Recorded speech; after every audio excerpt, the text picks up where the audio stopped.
Prapovijest obuhvaća razdoblje prije nove ere pa sve do prvih pisanih izvora.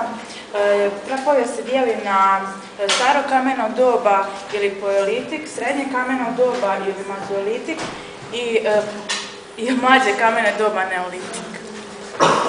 Paleolitik. Do sada najstariji ostaci pronađeni su u Africi. U Hrvatskoj su ostaci života praljudi nađeni u Krapini, u Vindiji kod Varaždina i u Veternici kod Zagreba.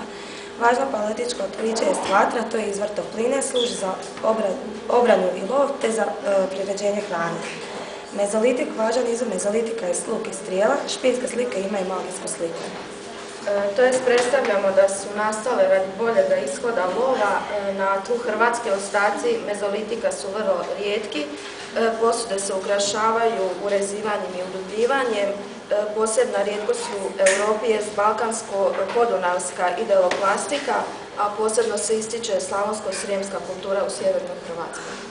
Metalno doba pojavljuje se oko 4000. godine prije nove ere, podijeljeno na bakreno, brončano i željezno.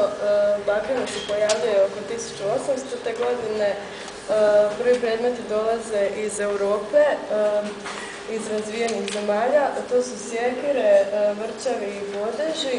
Brončano kod Osijeka je najpoznatija bjelogorska kultura, nakit, keramika i oružje i najveći procvat doživljava na Kreti i Mikeni. Željezno je poznato po geometrijskom stilu i brojne su hrvatske grupe iz 7. stoljeća, Glasinačka, Liburnijska, Japanska i Danska grupa.